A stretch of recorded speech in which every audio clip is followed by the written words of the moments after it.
محمد وعلى آل سيدنا محمد كما صليت على إبراهيم وعلى آل إبراهيم في العالمين إنك حميد مجيد. قال الله تبارك وتعالى في كلامه المجيد: أعوذ بالله من الشيطان الرجيم. بسم الله الرحمن الرحيم.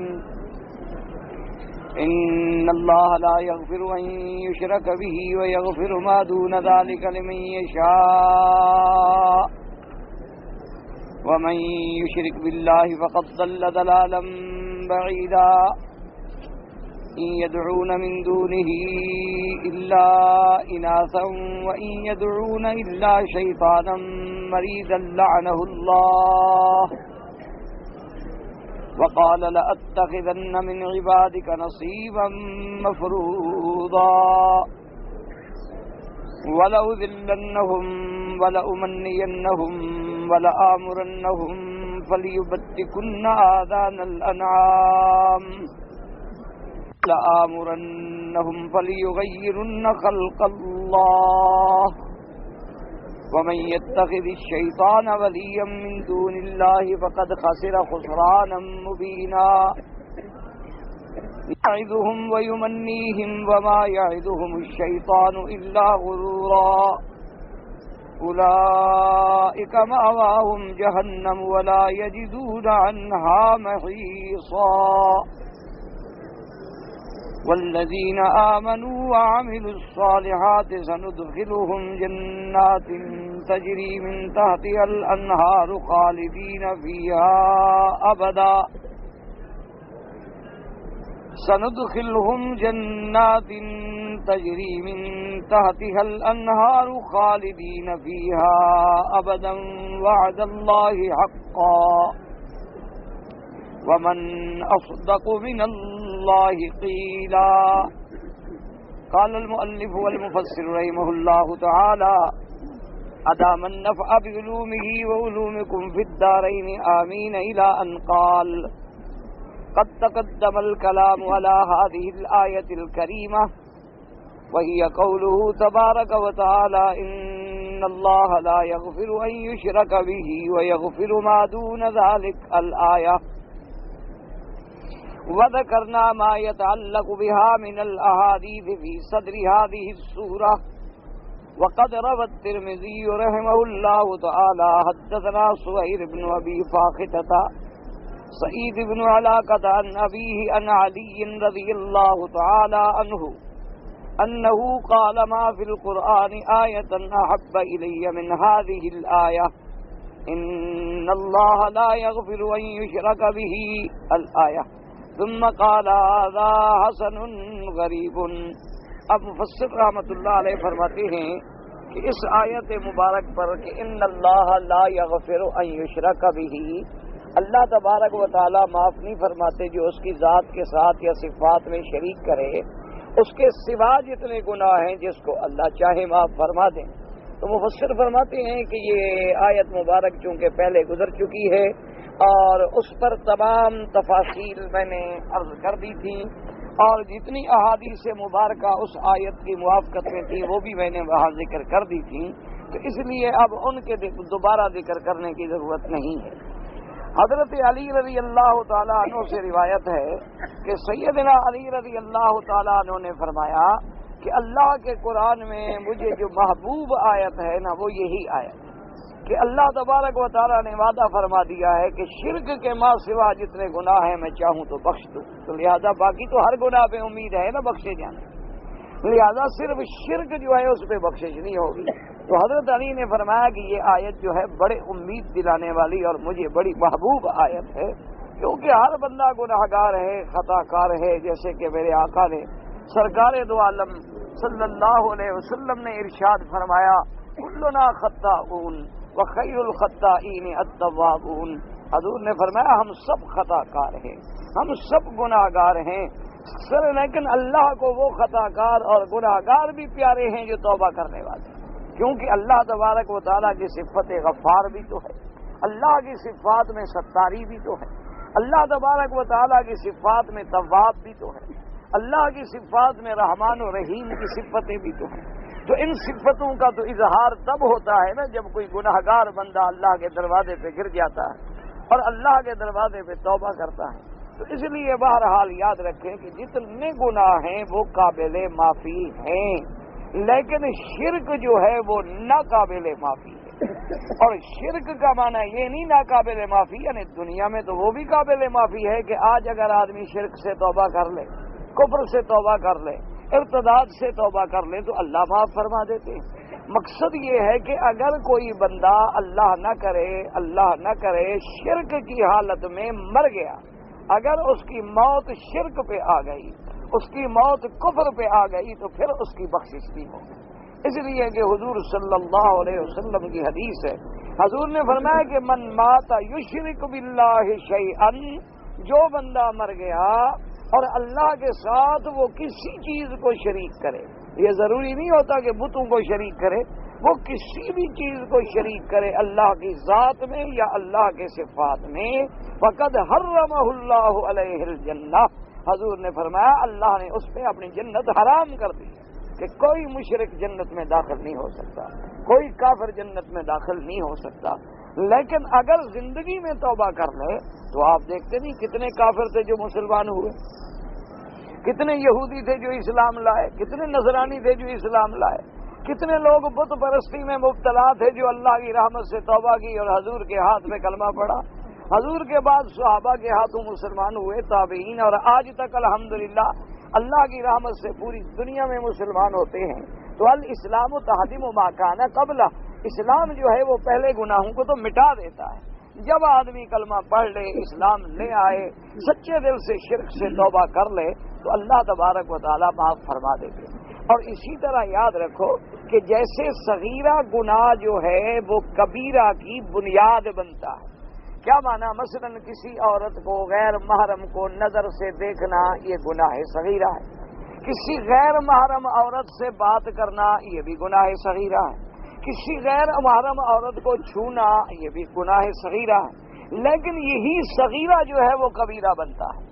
اس لیے محدثین اور علماء نے لکھا ہے کہ پھر الاول نظرۃ، کہ سب سے پہلے تو صرف ایک نظر ہی ہے نا جو غیر محرم عورت پہ پڑتی ہے، وبعد النظرۃ خطرۃ، اور نظر کے بعد پھر دل کے اندر وساوس اور برائی کے خیالات پیدا ہوتے ہیں، وبعد الخطرۃ خطوۃ، پھر اس وسواس اور خیالات کے بعد بندہ آگے قدم بڑھاتا ہے، وبعد الخطوۃ خطیئۃ، اور اس کے بعد پھر گناہوں میں ڈوب جاتا ہے۔ تو اس لیے اب جو آدمی صغیرے سے بچے گا تو صاف بات ہے کہ وہ کبیرہ سے بچے۔ اس لیے اللہ نے قرآن میں فرمایا وَلَا تَقْرَبُوا الزِّنَا إِنَّهُ كَانَ فَاحِشَةً وَسَاءَ سَبِيلًا، فرمایا زنا کے قریب نہ جاؤ، یہ نہیں فرمایا زنا نہ کرو، ورنہ تو لفظ ہوتے نا کہ لا تزنو، کہ بھئی زنا نہ کرو، یا ہوتا لا تفعلوا الزنا، زنا کا فعل نہ کرو، لیکن اللہ نے یہ نہیں فرمایا، اللہ نے فرمایا لا تقربوا، زنا کے قریب نہ جاؤ۔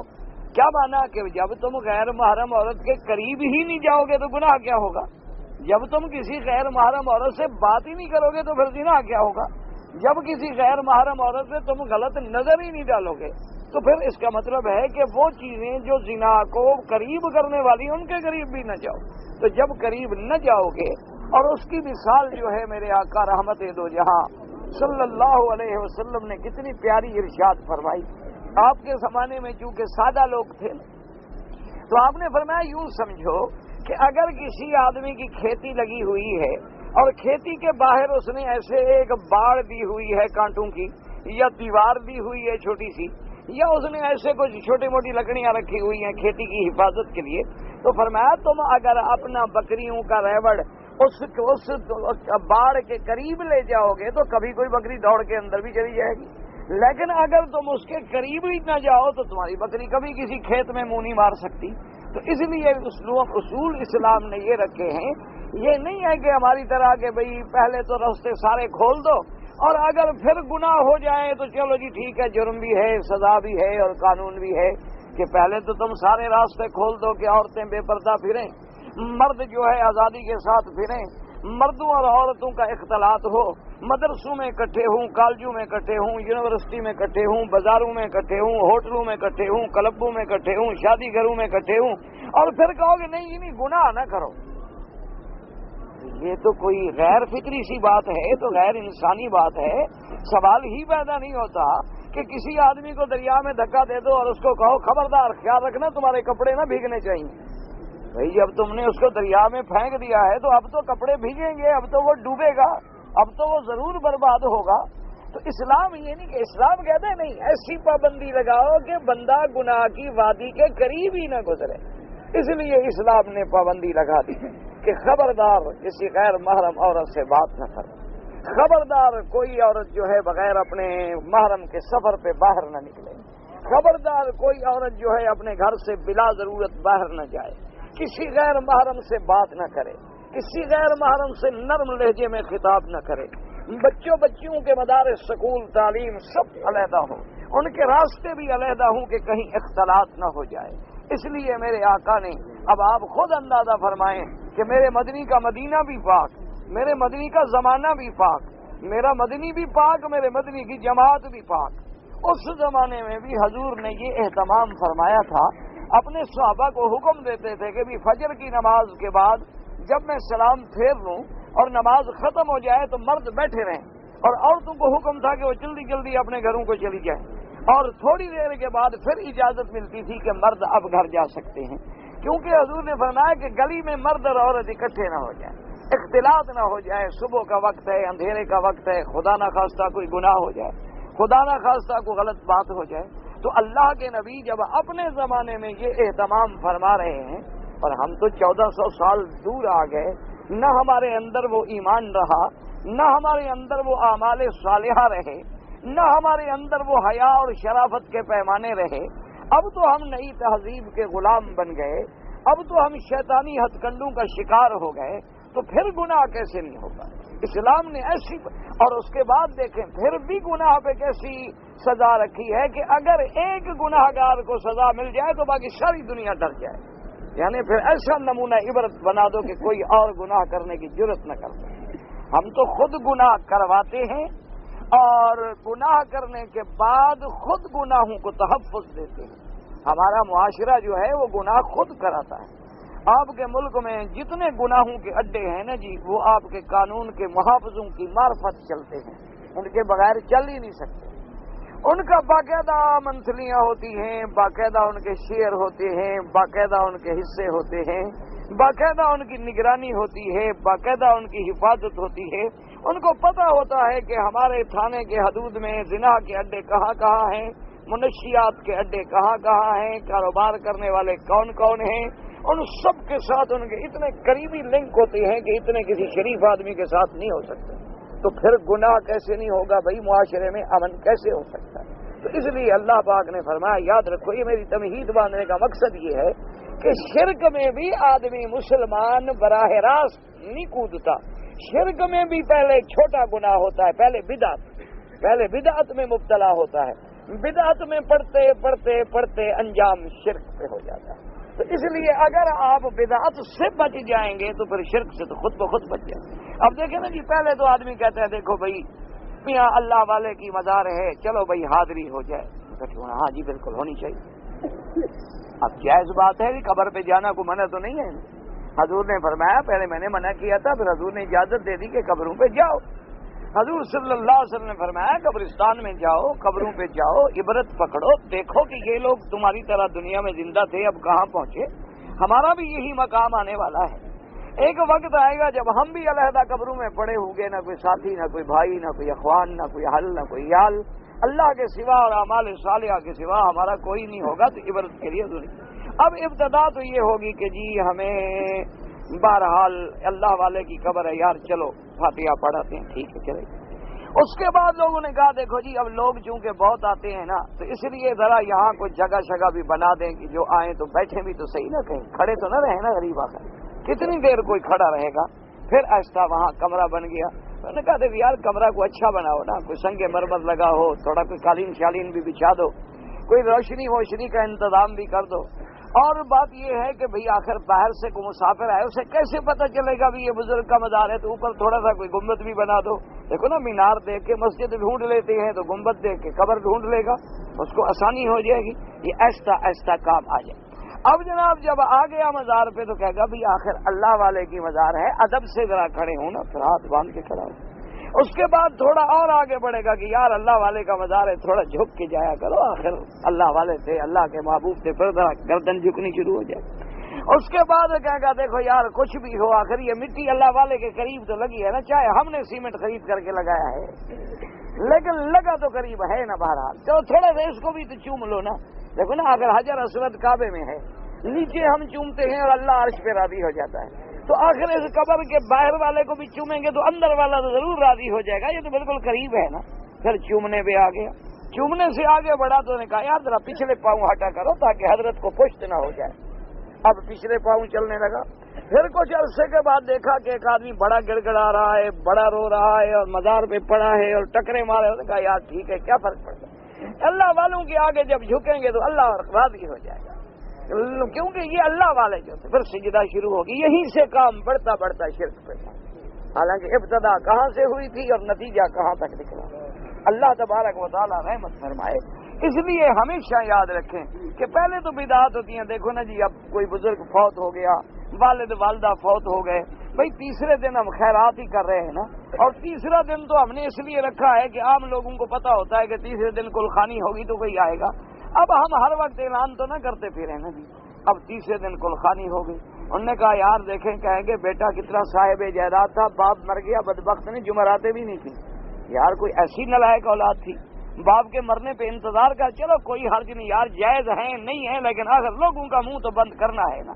پھر جناب جمعراتیں ہو جائے، اب جب جمعراتیں ہو گئی تو پھر چالیسواں بھی تو ضروری ہے، پھر چالیسواں بھی، تو ایسا ایسا کرتے کرتے اس اصل گناہ میں پڑ جائے گا جو شرک والا گناہ ہے۔ اللہ تبارک و تعالی سے دعا کریں کہ اللہ ہر مسلمان کو بدعات سے بچائے، اللہ ہر مسلمان کو شرک کی گھاٹیوں سے محفوظ رکھے، اللہ تبارک و تعالی ہر مسلمان کو صحیح عقیدہ نصیب فرمائے۔ اور خاص طور پہ جو لوگ کعبے میں آتے ہو، مدینے میں آتے ہو، تم تو خوش نصیب ہو، تم تو یہاں 2 رکعت پڑھ کے ذرا اللہ کے دروازے پہ گر جاؤ نا، رو کے دعا مانگو کہ مولا تیرا گھر ہے، یہاں تیرا نبی آیا، یہاں تیرا قرآن اترا، یہاں سے پہلا سبق شروع ہوا، تو ہمیں بھی صحیح عقیدہ نصیب فرما دے۔ بس تم رو کے دعا مانگو، اللہ خود بخود سینے کھول دیں گے، اللہ تبارک و تعالیٰ تمہیں سمجھا دیں گے کہ صحیح عقیدہ کیا ہے اور حق کیا ہے اور باطل کیا ہے، تمہیں پتہ لگ جائے گا کہ نور ایمان کیا ہے اور ظلمت بدعات کیا ہے، تمہیں پتہ لگ جائے گا کہ علماء حق کون ہیں اور علماء سو کون ہیں، تمہیں پتہ لگ جائے گا کہ حق کس کو کہتے ہیں اور باطل کس کو کہتے ہیں۔ صرف تھوڑا سا اللہ کے دروازے پہ گر جاؤ اور اللہ سے معافی مانگو۔ تو اسی لیے جیسے صغیرہ گناہ کبیرہ تک پہنچاتا ہے، اسی طرح بدعت جو ہے آدمی کو وہ بھی شرک تک پہنچاتی ہے۔ پہلے یاد رکھیں ہمیشہ، پہلے اہل بیت کی محبت میں آدمی داخل ہوتا ہے، پھر اہل بیت کی محبت جب دلوں میں گھر کر گئی تو اب صحابہ کی دشمنی شروع ہوتی کہ دیکھو جی آخر حضرت علی حضور کے بھائی تھے، لیکن حضرت علی آخر ابی طالب کے بیٹے تھے اور حضور محمد مصطفیٰ عبداللہ عبد المطلب کے بیٹے تھے، تو بالکل یعنی اتنا قریبی رشتہ آل رسول میں سے ہیں، اہل بیت میں سے ہیں، اور پھر حضور کا لخت جگر سیدہ فاطمہ الزہرا ان کے گھر میں ہے، پھر حضرت کے لاڈلے حسن حسین ان کی اولاد میں سے ہیں۔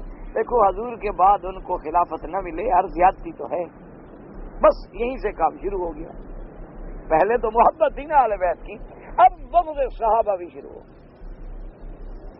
اسی طرح پہلے محبت ہوتی ہے اولیاء اللہ کی، پھر شرک شروع ہوتا ہے، محبت اہل بیت میں پھر بغض صحابہ شروع ہوتا ہے۔ اسی طرح بعض لوگ محبت صحابہ میں بغض اہل بیت میں مبتلا ہو جاتے ہیں، وہ خوارج اور نواصب بن جاتے ہیں۔ اللہ تبارک و تعالیٰ سے دعا کیا کریں کہ اللہ ہمیں سیدھی پٹڑی پہ رکھے۔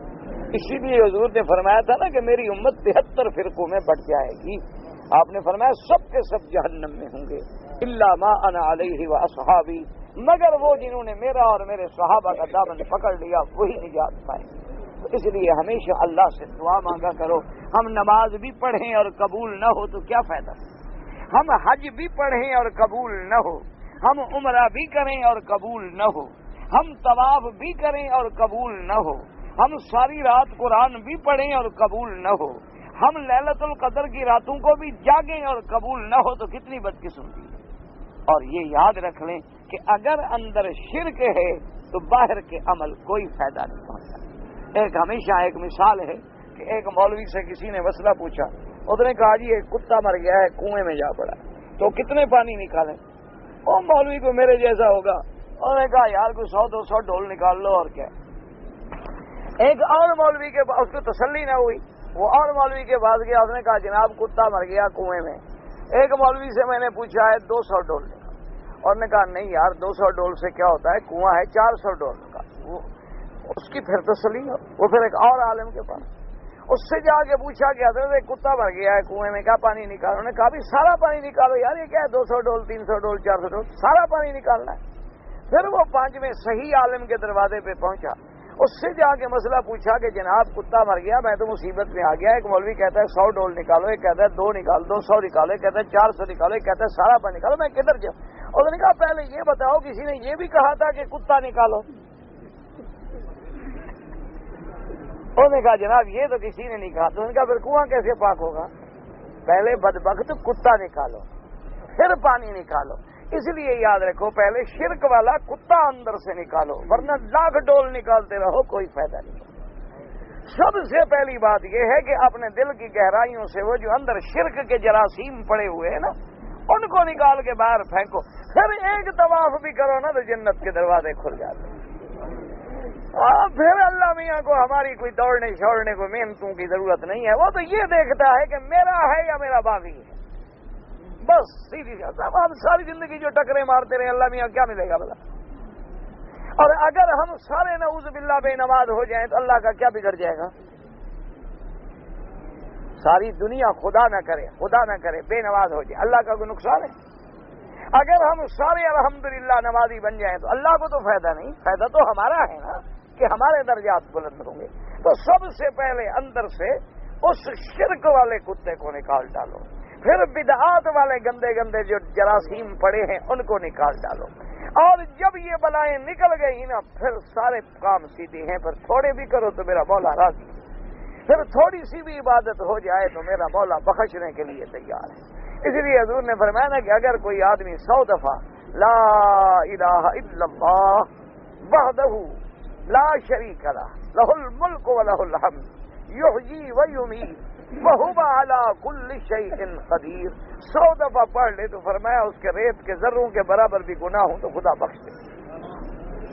فرمایا بازار میں جا رہے ہو، بازار میں ایسے بازار میں گزر رہے ہو، گھر جا رہے ہو، بازار میں جا رہے ہو، سودا لینے جا رہے ہو، فرمایا ایک دفعہ دل سے پڑھ لے لا الہ الا اللہ وحدہ لا شریک لہ لہ الملک و لہ الحمد یحیی و یمیت وہو علی کل شیء قدیر۔ فرمایا 10,000 گناہ گر جاتے، ایک دفعہ پڑھ لو، ایک دفعہ صرف۔ اب ایمان سے کہو بازار میں جاتے ہوئے 10 دفعہ پڑھنے میں کوئی دیر لگے گی؟ تو ایک بندہ کوئی 1 لاکھ گناہ روز کر لیتا ہے، یعنی بڑے سے بڑا بدکار ہو، گناہ گار ہو، 2 کرے گا، 4 کرے گا، 10 کرے گا، لاکھ تو گناہ نہیں کر سکتا نا۔ تو اللہ تبارک و تعالی نے معافی کے راستے کھول دیے ہیں کہ بھائی میں تو ماننے کے لیے تیار ہوں، بس تو میرا باغی نہ بن۔ جب تو میرے ساتھ شرک کر لے، میری صفتوں میں کسی کو شریک بنا لے، تو غیروں کو عالم الغیب بنا لے، تو غیروں کو حاضر ناظر سمجھ لے، تو غیروں کو مشکل کشا اور حاجت روا سمجھ لے، تو غیروں کی منت اور نیازیں چڑھانی شروع کر دے، فرمایا انا اغنى الشركاء، فرمایا میں شریکوں سے بے پرواہ ہوں، پھر قیامت میں عمل کا ثواب بھی انہی سے لینا جن کو تم نے شریک بنایا، ان سے جا کر بدلہ لینا، میرے پاس کوئی بدلہ نہیں۔ تو اس لیے سب سے پہلی بات یہ ہے کہ سچے دل سے اللہ کے دروازے پہ گر جاؤ اور شرک سے توبہ کر، اور شرک کی جتنی قسمیں ہیں توبہ کر۔ اب دیکھو حضور نے فرمایا ریا بھی شرک ہے۔ ریا کیا بنا؟ میں نماز پڑھ رہا تھا، میں نے دیکھا کہ شاگرد دیکھ رہے ہیں تو میں نے نماز لمبی کر دی کہ شاگرد سمجھے کہ ماشاءاللہ استاد پہنچا ہوا ہے، تو یہ ریا ہے کہ میں نے نماز ان کو دکھانے کے لیے ذرا عبادت لمبی کر دی، تو یہ ریا حضور نے فرمایا یہ بھی شرک ہے۔ یہ کیوں شرک ہے؟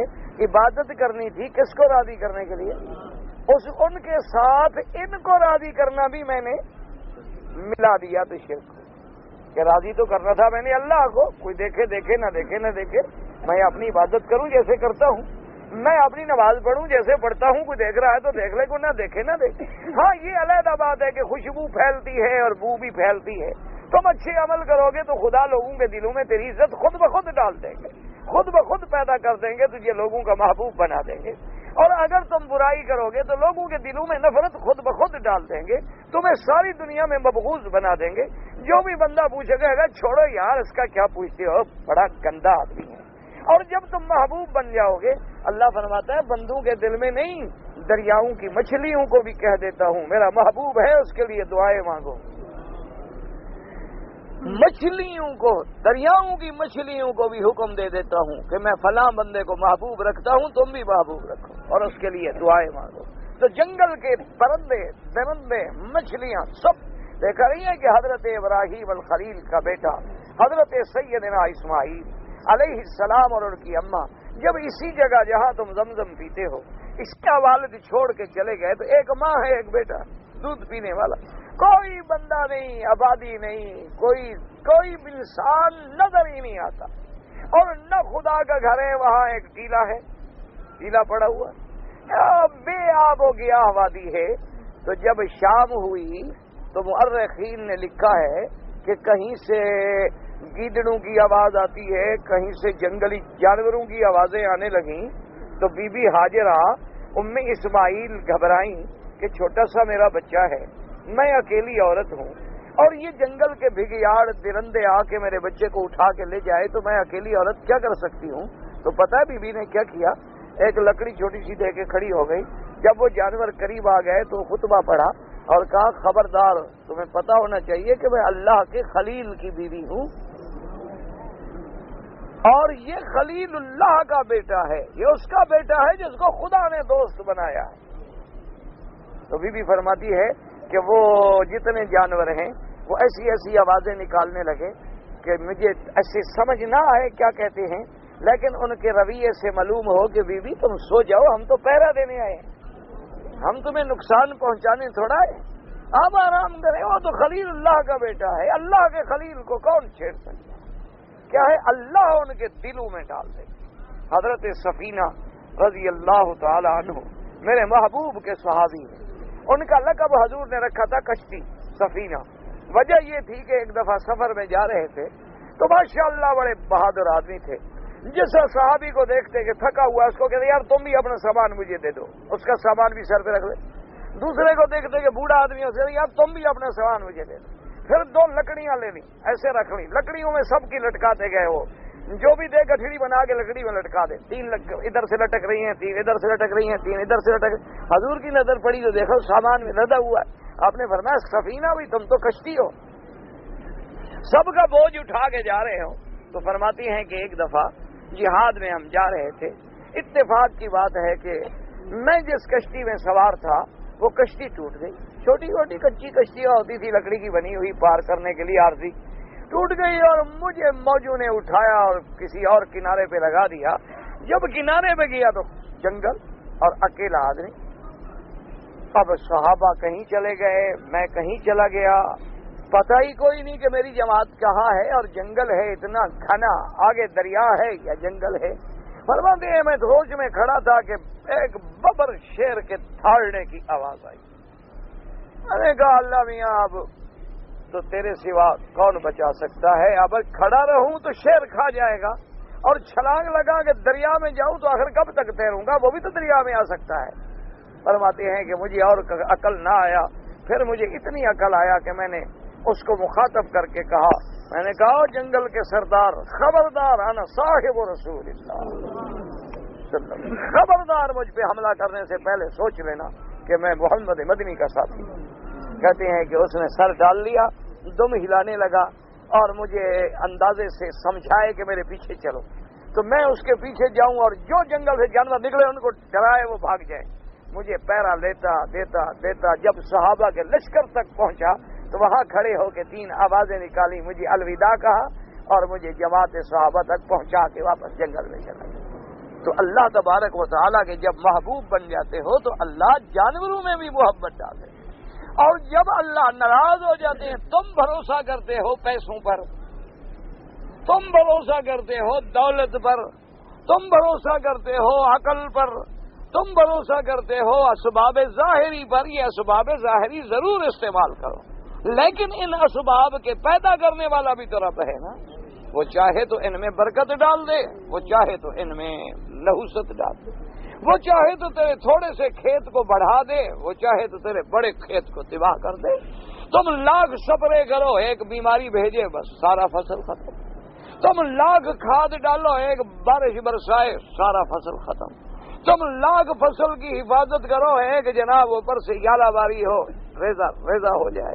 اس لیے اللہ فرماتا ہے کہ میرے باغی نہ بنو، میرے باغی بنو گے تو پھر ہلاکت ہی ہلاکت ہے، دنیا میں بھی آخرت میں بھی۔ اب دیکھ لیں کہ صحابہ نے توحید کا دامن پکڑا اور اللہ نے پوری دنیا میں اسلام کو نافذ کر دیا۔ اللہ تبارک و تعالی آپ کو بھی اور مجھے بھی صحیح معنوں میں توحید کا سبق نصیب کرے اور بدعات سے بچائے۔ فرماتی ہیں وقولہ تبارک و تعالی، اب جناب فرماتی ہیں ومن یشرک باللہ فقد ضل ضلالا بعیدا، اے فقد سرق غیر الطریق الحق وضل عن الہدی وبعد عن الصواب وحرک نفسہ وخسر فی الدنیا والآخرہ وفاتت سعادت الدنیا والآخرہ۔ اللہ نے فرمایا جس نے شرک کیا تو وہ غلط راستے پہ چل پڑا، جو غلط راستے پہ چلا تو بھٹک گیا۔ جب راستہ ہی غلط ہے تو نتیجہ کیا نکلے گا کہ ہدایت سے دور ہو گئی۔ اب دیکھو نا، آپ کا ارادہ ہے کہ میں مدینے پاک جاؤں، اب مدینہ منورہ کی سڑک یوں جا رہی ہے اور آپ اگر یہ سڑک لے لیں تو جتنا چلتے جائیں گے مدینہ دور ہوتا جائے گا، مدینہ پاک قریب تو نہیں آئے گا۔ مدینہ پاک تو تب قریب آئے گا جب مدینے والی پٹڑی پہ چڑھو گے۔ حضور کی محبت تب نصیب ہوگی جب سنت والی پٹڑی پہ آؤ گے۔ تم اگر بدعات کی پٹڑی پہ آؤ، لاکھ محبتیں کرو، لاکھ جھنڈیاں باندھو، لاکھ جلوس نکالو، لاکھ جناب تم حضور کے نام پہ انگوٹھے چومو، لیکن دور ہوتے جاؤ گے کیونکہ بدعات کی پٹڑی پہ چل گئے۔ اور جب تم سنت رسول کی پٹڑی پہ آؤ گے کہ جب حضور کا نام آیا تم نے کہا اللہم صلی علی محمد وعلی آل محمد کما صلیت علی ابراہیم، اللہ نے فرمایا میرے بندے تیرا احسان نہ رہے، تو نے میرے محبوب پہ ایک دفعہ درود بھیجا ہے، میں 10 دفعہ رحمتیں بھیجوں گا۔ تو میرے مدنی پہ احسان نہ کر سکے قیامت والے دن، تو نے میرے نبی کے لیے اذان کے بعد دعا مانگی ہے، میں تمہیں قیامت میں جنت دوں گا اور تمہیں اپنے مدنی پاک کی شفاعت نصیب کروں گا، اور تم جتنے زیادہ درود پڑھو گے اتنا تمہیں زیادہ قرب نصیب ہوگا آمنہ کے لال کا، محمد الرسول اللہ صلی اللہ علیہ وسلم۔ ایمان سے کہیں ساری دنیا کی ذخیرہ احادیث کو کنگھال ڈالیں، کسی ایک حدیث میں ہے کہ انگوٹھے چومو گے تو حضور شفاعت کریں گے؟ اللہ کے بندے لڑائیاں نہ لڑو، یہ لوگوں نے بس تماشے بنا دیے، وہابی ہے، یہ منکر ہے، یہ گستاخ ہے، یہ ولیوں کو نہیں مانتا، یہ بزرگوں کو نہیں مانتا، یہ اولیاء اللہ کو نہیں، بس شور کر دیا، یہ جاہلوں کا کام۔ ایمان سے کہو جو نبی کو نہیں مانتا وہ مسلمان ہے؟ اچھا پھر وہ قرآن کیوں پڑھے؟ وہ تو نبی کو نہیں مانتا، وہ نبی کو نہیں مانتا تو ان کے مدرسوں میں بخاری، مسلم، ترمذی، رات دن حدیث کیوں پڑھائی جائے مدنی پاک کی؟ وہ تو نہیں مانتے۔ کوئی ٹھنڈے دل سے سوچا کرو، خدا کے لیے غور کیا کرو، صرف جاہلوں کے نعروں کا شکار نہ ہو جائے گا اور جی بس وہاں بھی ہیں اور حضور کو نہیں مانتے، حضور کے گستاخ ہے اور حضور کے خدا کے بندے، حضور کے گستاخ کو تو معافی نہیں ملتی۔ حضور کے شان میں خدا نہ کرے، خدا نہ کرے، خدا نہ کرے، کوئی آدمی اگر تنقید کرے تو اس کی تو سزا ہی موت ہے، وہ تو زندیق ہے۔ یعنی اندازہ کریں کہ علماء کہتے ہیں کافر کی توبہ قبول ہو جاتی ہے، مشرک کی توبہ قبول ہو جاتی ہے، مرتد دوبارہ اسلام لائے تو ہو جاتی ہے، لیکن زندیق جو مدنی پاک کی توہین کرے نہیں ہوتی قبول۔ تو یاد رکھو اللہ کے بندے جو نعوذ باللہ، اچھا جو اولیاء اللہ کا نعوذ باللہ مخالف ہے تو وہ خود اولیاء اللہ کے مزاروں پہ کیوں جاتا ہے؟ جو اولیاء اللہ کا مخالف ہے تو پھر وہ سیدنا ابو بکر اور عمر، عثمان و علی کے مزار پہ جا کے سلام کیوں پڑھتا ہے؟ سب سے بڑے ولی تو وہ تھے، ولیوں کے بھی سردار، ولیوں کے بھی سرتاج، ہر وقت ان کا نام لے کے رضی اللہ تعالیٰ عنہ کیوں کہتا ہے؟ بات سمجھو، جھگڑے میں نہ پڑو۔ اب جو مسئلہ ہے وہ صرف اتنا ہے کہ بھئی کیا انگوٹھے چومنا حضور کے نام پر کسی صحیح حدیث میں ثابت ہے یا نہیں، بس اس میں کوئی جھگڑا نہیں۔ اگر ثابت ہے آمنا و صدقنا، بات ختم ہو گئی، کوئی لڑائی نہیں، کوئی جھگڑا نہیں، کوئی مسئلہ نہیں۔ اور اگر ثابت نہیں ہے، محض ایک دور کا قول لے آنا کہ حضرت صدیق نے ایسا کیا تھا، اور وہ بھی ایک کتاب کے حاشیے میں کہیں لکھا ہوا ہے۔ اللہ کے بندے، جب ابو بکر نے کیا تھا تو باقی صحابہ نے آنکھیں بند کر دی تھی، کسی نے نہیں دیکھا۔ سوچنے کی بات، یا یہ کہنا کہ آدم علیہ السلام نے ایسا کیا تھا اور وہ کہاں لکھا ہوا ہے؟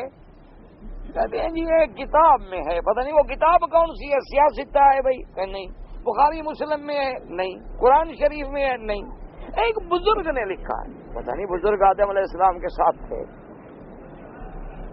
کوئی اللہ کے بندے غور کرو، خدا کے بندو، جھگڑے کا مسئلہ نہیں۔ اور جب حدیث موجود ہے، حضور نے فرمایا کہ میرا نام سنو تو درود پڑھو، بس اب اس حدیث کو چھوڑ کے ہم ان باتوں کو کیوں ڈھونڈنے چل پڑے جن کا ہمیں ثبوت نہیں ملتا، جب ایک سیدھی بات موجود ہے۔ اچھا، اللہ کے قرآن کا حکم موجود ہے کہ یا ایھا الذین آمنوا صلوا علیہ وسلموا تسلیما۔ اللہ نے یہ نہیں فرمایا ایمان والو انگوٹھے چومو، اللہ نے فرمایا میرے مدنی پہ صلاۃ و سلام بھیجو۔ قرآن بھی موجود، حدیث بھی موجود، آمنا و صدقنا۔ تو اب سیدھے مدینے کی پٹڑی کو چھوڑ کے پھر غلط راستے پہ جاؤ، اور کوئی سمجھائے تو کہو نہیں نہیں یہ وہابی ہے، وہابی ہے، اور منکر ہے، اور منکر ہے۔ اس کا تو کوئی علاج ہے نہیں دنیا میں۔ اللہ کے بندو، خدا کے اب دیکھیں گے مسجدوں میں جاتے ہیں، آپ لکھا ہوتا ہے یا اللہ، آگے اس کونے پہ لکھ دیتے ہیں یا محمد۔ اب عالم کہتا ہے کہ بھئی یہ نہ لکھو، کا دیکھو حضور کے نام سے جل گیا، صحابی ہے۔ او خدا کے بندے، حضور کے نام سے جل جاتا تو نماز پڑھتا، حضور کے نام سے جل جاتا تو سنتیں پڑھتا، حضور کے نام سے جل جاتا تو اذان میں اشہد ان محمد رسول اللہ کہتا، حضور کے نام سے جلتا تو تکبیر میں اشہد ان محمد رسول اللہ کہتا، نماز میں کہتا السلام علیکم ایھا النبی ورحمۃ اللہ وبرکاتہ، نماز میں کہتا اللہم صلی علی محمد وعلی آل محمد۔ تو معلوم ہوا وہ نبی کے نام سے نہیں جلتا، وہ تیرے شرک و بدعت سے جلتا ہے کہ یا حرف ندا ہے، اور پکارنا جو ہے وہ صرف اللہ کے لیے ہے، اس کے ساتھ کوئی تشابہ پیدا ہو تو کہیں شرک نہ آ جائے۔ اس وجہ سے وہ روکتا ہے کہ بابا ادھر حرف ندا اگر لگایا ہے تو یہاں حرف ندا نہ لگاؤ، کہ پکارنے کا حق صرف اللہ کو ہے۔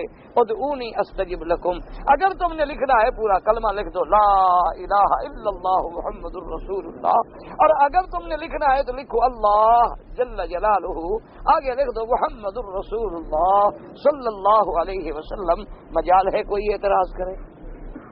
کوئی سوال ہی پیدا نہیں ہو سکتا کہ کوئی آدمی آ کے اعتراض کرے۔ وہ تو اعتراض کب پیدا ہوا کہ ادھر ہم کہتے ہیں یا اللہ، یا رب، یا رحمان، یا رحیم، یا حی یا قیوم، یا ذل جلال والاکرام، یا ستار العیوب، یا رب البیت العتیق، اور اگر ادھر کہیں کہ یا نبی، یا رسول، یا جبرائیل، یا میکائیل، تو پھر اللہ کے ساتھ تشابہ آ گیا اور کہیں بندہ شرک میں مبتلا نہ ہو جائے۔ اس لیے علماء حق روکتے ہیں، سمجھاتے ہیں، اور تم آگے جنگ شروع کر دیتے ہو جی منکر ہیں منکر ہیں منکر ہیں۔ اس کا کیا علاج؟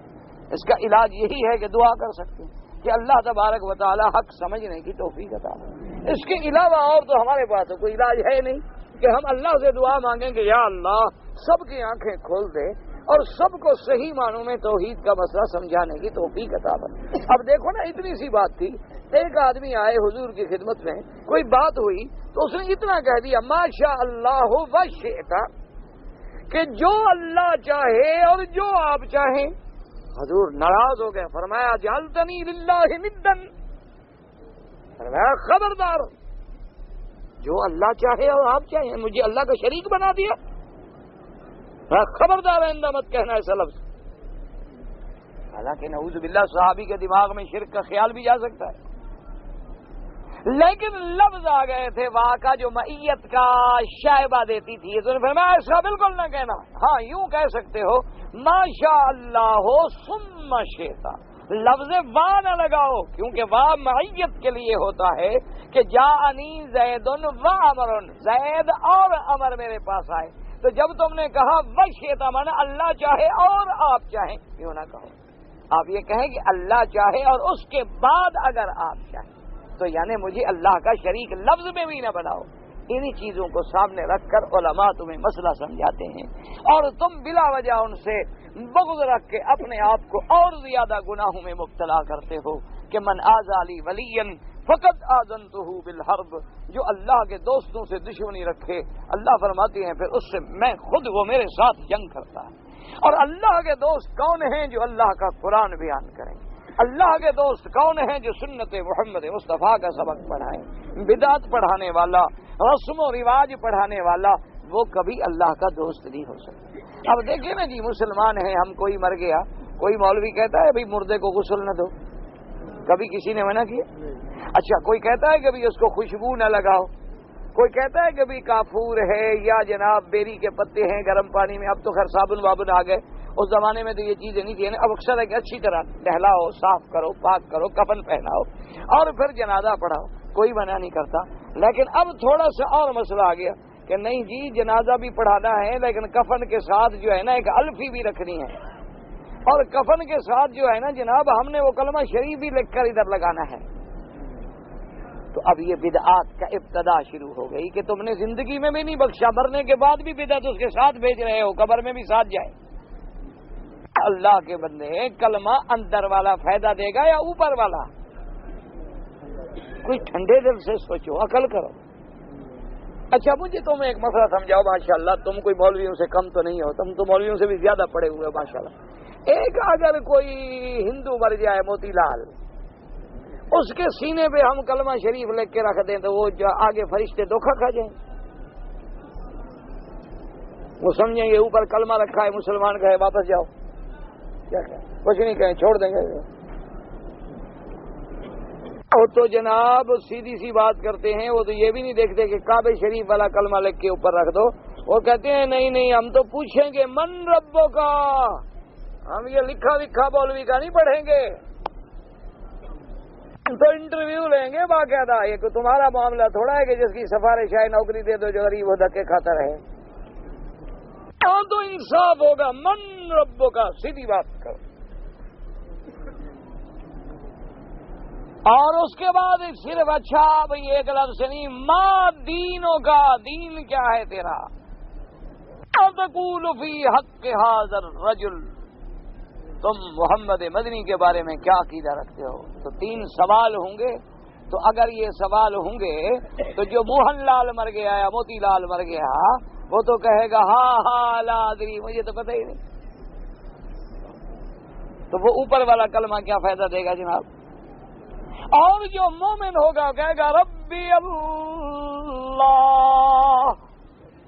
میرا رب تو میرا اللہ ہے، اور کون ہو سکتا ہے؟ دینی الاسلام، میرا دین اسلام ہے، اور جس کے بارے میں پوچھ رہے ہو محمد الرسول اللہ، وہ اللہ کے رسول ہیں۔ اب جناب جب سوالوں میں کامیاب ہو جائے گا تو فرشتے کہیں گے مبارک ہو مبارک ہو، نم کا نومت العروس، سو جاؤ آرام کرو، اب تمہیں کوئی فکر نہیں، تیری پہلی منزل آسان ہے تو اگلی منزل بھی آسان۔ اور حدیث میں آتے ثم یفتح لہ بابا الی الجنہ، جنت کی طرف کھڑکی کھل جائے گی، فرمائیں گے داخل تو نہیں ہو سکتے لیکن نظارہ کر کے تو مزے لیتے رہو۔ اب لوگ کہتے تھے قبر میں کیسے کھڑکی کھلے گی؟ اللہ نے فرمایا بندے تم اگر لہروں کے ذریعے آوازیں لے آتے ہو، ٹیلی ویژن میں فوٹو لے آتے ہو، تم بندے ہو کے کر سکتے ہو، میں تو تمہارا بھی بنانے والا ہوں، میرے آگے کیا مشکل، میرے آگے کیا مشکل ہے؟ مگر ایک مائکرو فلم چلا کے ساری دنیا کے کام دکھلا سکتے ہو، سیٹلائٹ کے ذریعے کنٹرول کر سکتے ہو، تو میں تو سیٹلائٹ کا بھی خالق، اس کے بنانے والوں کا بھی خالق، جن دماغوں نے یہ چیزیں بنائی ہیں میں نے ان دماغوں کو پیدا کیا ہے، میرے آگے کیا مشکل ہے؟ پھر تو اسباب کا بھی محتاج، سیارے کا بھی محتاج، اسٹیشن کا بھی محتاج، ان کو چلانے والوں کا بھی محتاج، اور میری شان تو یہ ہے کہ کن فیکون، ہو جا، ہو گیا۔ تو اس لیے سمجھے، خدا کے لیے اللہ کے دین کو سمجھو، اپنے دین کو خود نہ بگاڑو۔ اصل مصیبت یہ پڑی کہ ہم نے اللہ کے کھانے بھی بگاڑے، اللہ کا پانی بھی بگاڑا، اللہ کا دین بھی بگاڑا۔ اب دیکھا نا جی، آپ ایک کھانا پکاتے ہیں نا ماشاءاللہ، تو یہ جناب پتہ نہیں یہ فلاں پلا ہے اور یہ مغلئی پلا ہے اور یہ فلاں قسم کی بریانی ہے اور اس میں 1400 قسم کے مثالیں ہیں، پتہ نہیں کھانا نہ ہوا کشتہ ہو گیا ہے۔ تمام دنیا کے اس میں جناب مثال جات ہیں اور گوشت کی قسمیں ہیں، یہ نیلا گوشت ہے، یہ پیلا چاول ہے، یہ پتہ نہیں کیا کیا بلائیں ہیں۔ ہر بلا کو جو ملانے کی عادت پڑ گئی، ہم نے دین کو بھی ملا دیا، اس میں شرک بھی داخل کر دیا، کفر بھی داخل کر دیا، اس میں عبادات کے اندر بھی ہم نے شرک داخل کر دیا، ہر چیز میں ہم نے مکسنگ کا رواج کر لیا کہ بس ہر چیز ملک شیک بن جائے، کہ جناب اس میں سب چیزیں ڈال لو، کہ کبھی شربت بھی ڈال دی، آم بھی ڈال دیا، چینی بھی ڈال دی، دودھ بھی ڈال دیا، دیکھو جی بڑا اچھا کیا۔ ان نے کہا شاید دین بھی اسی طرح، دین کے حدود ہیں، تلک حدود اللہ فلا تعتدوها، اللہ نے فرمایا خبردار، میں نے تو ہر چیز کی حدیں مقرر کر دی ہے، ان سے باہر نہ نکلنا۔ اللہ کی الوہیت، انبیاء کی نبوت و رسالت، اولیاء کی ولایت و کرامت، سب کی حدیں ہیں۔ ولی ولی ہوتا ہے، نبی نہیں بن سکتا، نبی نبی ہوتا ہے، کبھی خدا نہیں بن سکتا، بندہ بندہ ہوتا ہے، کبھی خالق نہیں بن سکتا۔ اگر حدود کو توڑو گے تو پھر کفر کے سوا کچھ نہیں ہوگا۔ گر فرق مراتب نہ کنی زندگی، اگر مراتب کا فرق نہ کرو گے، سارے مدنی کے صحابہ نور، لیکن اللہ نے جو 4 کو شان بخشی وہ کسی کو نہیں ملی۔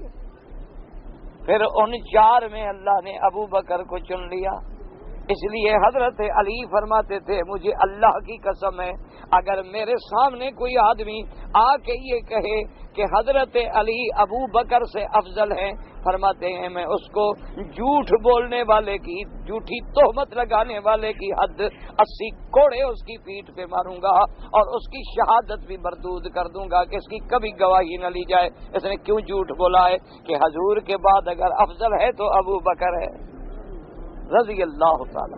اللہ کے حدود ہیں، سارے نبی افضل، لیکن سب کے سردار محمد الرسول اللہ۔ یاد رکھ لو، سمجھو عقیدے کو، امام الانبیاء، خاتم الانبیاء۔ اور اللہ کا شکر ہے، آج سنا ہے اپنے، اللہ کرے سچی خبر ہو، گمبیا کوئی ملک ہے، وہاں بھی الحمدللہ میرے مدنی کے ختم نبوت کے دشمنوں کو، قادیانیوں کو کافر قرار دے دیا۔ اللہ کا شکر ہے۔ اور الحمدللہ سب سے بڑی بات خوشی کی یہ ہے کہ انہوں نے ہماری خدمات کو بھی سراہا ہے کہ ان لوگوں کے دوروں کی وجہ سے یہاں اسلام بیدار ہوا۔ یہ اللہ کا کرم ہے، ہماری کیا اس میں بہادری ہے کہ بہرحال یہ بہت